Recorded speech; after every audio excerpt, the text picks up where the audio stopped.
ऊर्ध्वमूलम अधः शाखम अश्वत्था प्राहुरव्ययम छंदांसि यस्य पर्णानि यस्तम वेद सवेदवितो। सुप्रभात देवियों एवं सज्जनों, कृष्ण संदेश सदा चैनल के माध्यम से मैं धर्म प्रकाश भदौरिया गीता विश्लेषक गीता की ज्ञान गंगा में अवगाहन हेतु उपस्थित एवं मधुसूदन भगवान कृष्ण के चरणों में अगाध निष्ठा रखने वाले आप सभी प्रबुद्ध एवं विद्वान श्रोताओं का हार्दिक अभिनंदन एवं कोटि कोटि वंदन करता हूँ। पिछले वीडियो में आप लोगों ने सुना था कि दूसरों का सहयोग प्राप्त कर किसी पर विजय प्राप्त करना स्वयं को पराजित करना है। इस संदर्भ में काफ़ी विस्तार से हम लोगों ने चर्चा की थी। अब इसी प्रसंग के आगे श्रीमद् भगवद गीता के 6वें अध्याय के 7वें श्लोक का विश्लेषण सुनेंगे। तो पूर्व की तरह सर्वप्रथम इस श्लोक का श्रवण पान करेंगे, तत्पश्चात मेरे द्वारा किए जाने वाले विश्लेषण का आनंद लेंगे। तो सुनते हैं अगला 7वां श्लोक क्या है कि जितात्मनः प्रशान्तस्य परमात्मा समाहिता शीतोष्ण सुख दुखेषु तथा मानापमानियो। इस श्लोक के माध्यम से मधुसूदन भगवान कृष्ण अपने प्रिय सखा अर्जुन को बता रहे हैं कि जिसने अपने आप पर विजय प्राप्त कर ली है, यानी उसे ऐसे व्यक्ति को शीत और उष्णों में, यानी सर्दी और गर्मी में, यानी अनुकूलता और प्रतिकूलता में, सुख और दुख की स्थिति में, मान और अपमान की स्थिति में वह बिल्कुल निर्विकार रहता है, प्रशांत रहता है। ऐसे मनुष्य के लिए परमात्मा नित्य प्राप्त है। अब इस श्लोक की ओर ध्यान देंगे कि जितात्मनः से अभिप्राय है कि जिसका मन, बुद्धि, शरीर और इंद्रियों से किंचित मात्र भी संबंध नहीं रहता, इनके प्रति अपनापन का भाव नहीं रहता, उसी जितात्मनः कहते हैं। अब इसके आगे कहते हैं कि शीतोष्ण सुख दुखेषु, यानी शीतोष्ण सुख और दुख, सर्दी गर्मी सुख दुख, इससे अभिप्राय है अनुकूलता और प्रतिकूलता का, यानी दोनों ही स्थितियों में समता का भाव बना रहे, उसकी शांति में किसी भी तरह का विकार पैदा न हो, यानी बाहरी संयोग और वियोग से वह व्यक्ति बिल्कुल प्रभावित नहीं होता।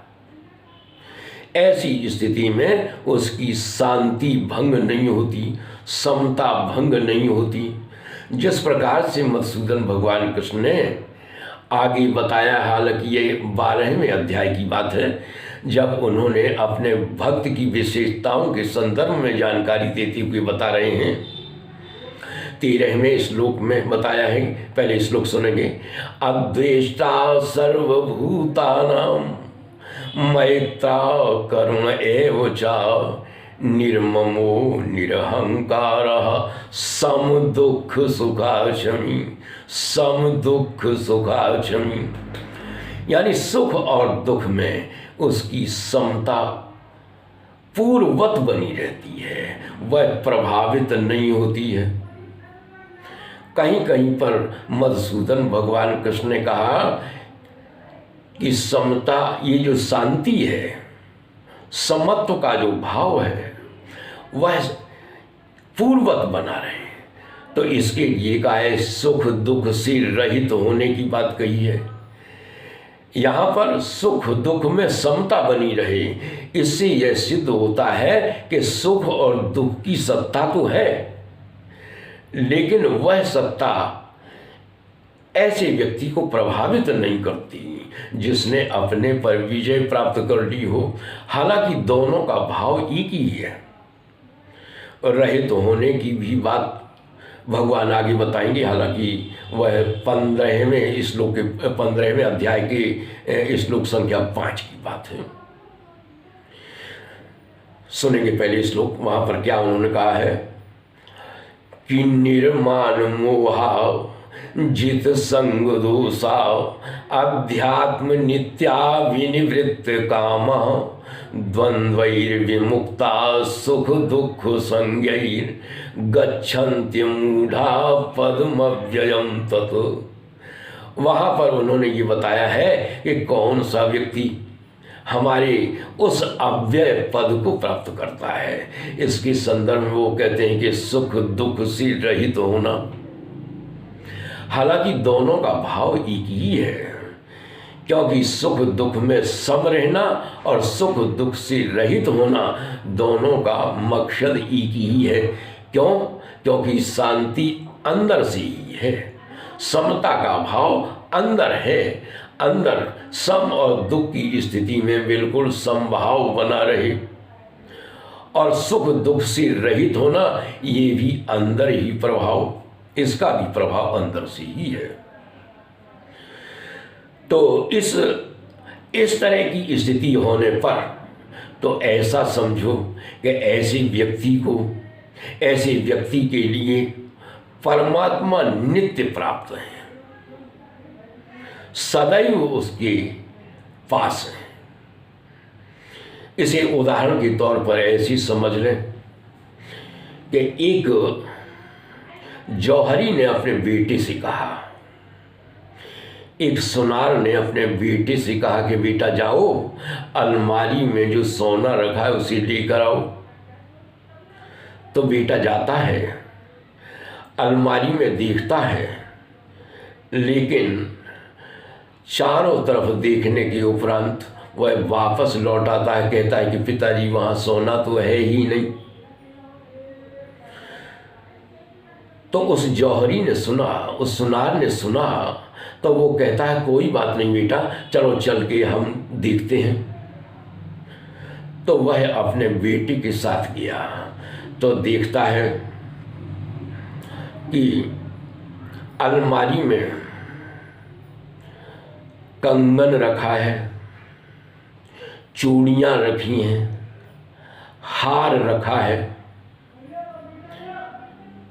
तो उसने बताया यह सब सोना ही है। तो ये उदाहरण देने का अभिप्राय यह है कि जब साधक को, जब किसी व्यक्ति को तत्व ज्ञान हो जाता है तो उसके लिए परमात्मा सर्वत्र दृष्टिगत होता है, उसे सारा विश्व ब्रह्ममय दिखाई देता है।